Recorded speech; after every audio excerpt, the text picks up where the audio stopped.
ओम नमः शिवाय साथियों, मैं प्रदीप सिंह, फाउंडर ऑफ अनंत विजय सेवा संस्थान। साथियों, आज आपको मैं श्रीमद् भागवत गीता का अध्याय 9 परम गुहा ज्ञान का श्लोक नंबर 14 का संस्कृत हिंदी वाचन करके सुनाऊंगा।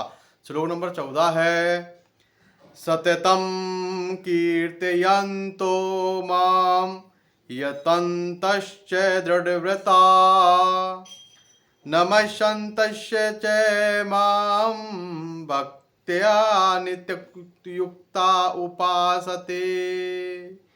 इसका हिंदी अनुवाद है, भगवान श्री कृष्ण अर्जुन से कहते हैं, हे अर्जुन, ये महात्मा मेरी महिमा का नित्य कीर्तन करते हुए दृढ़ संकल्प के साथ प्रयास करते हुए मुझे नमस्कार करते हुए भक्ति भाव से निरंतर मेरी पूजा करते हैं।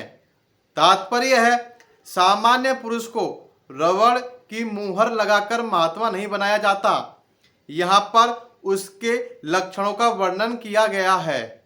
महात्मा सदैव भगवान कृष्ण के गुणों का कीर्तन करता रहता है। उसके पास कोई दूसरा कार्य नहीं रहता। वह सदैव कृष्ण के गुणगान में व्यस्त रहता है।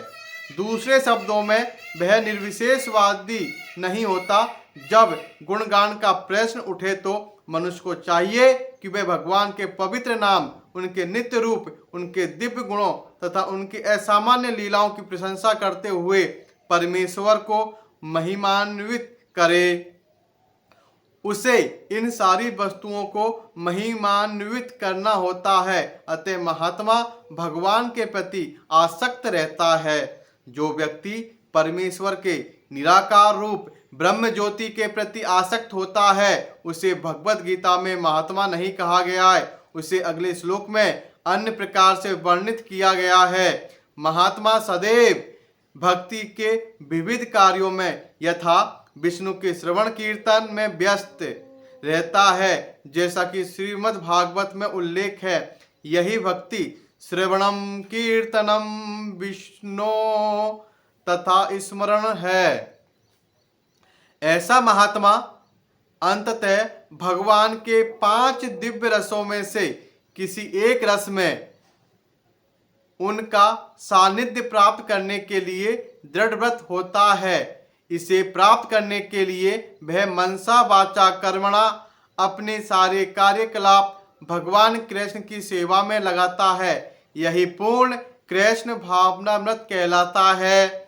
भक्ति में कुछ कार्य जिन्हें दृढ़ व्रत कहा जाता है, यथा प्रत्येक एकादशी को तथा भगवान के आविर्भाव दिवस जन्माष्टमी पर उपवास करना। ये सारे विधि विधान महान आचार्यों द्वारा उन लोगों के लिए बनाए गए हैं जो दिव्य लोक में भगवान का सानिध्य प्राप्त करने के इच्छुक है। महात्मा जन इन विधि विधानों का दृढ़ता से पालन करते हैं। फलतः उनके लिए वांछित फल की प्राप्ति निश्चित रहती है।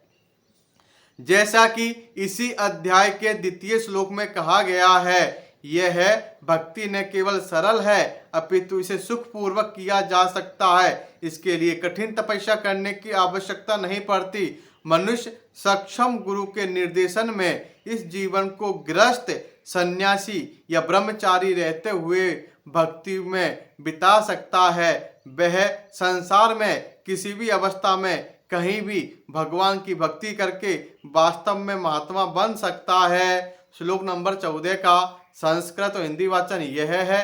कल फिर मिलेंगे श्लोक नंबर 15 के साथ।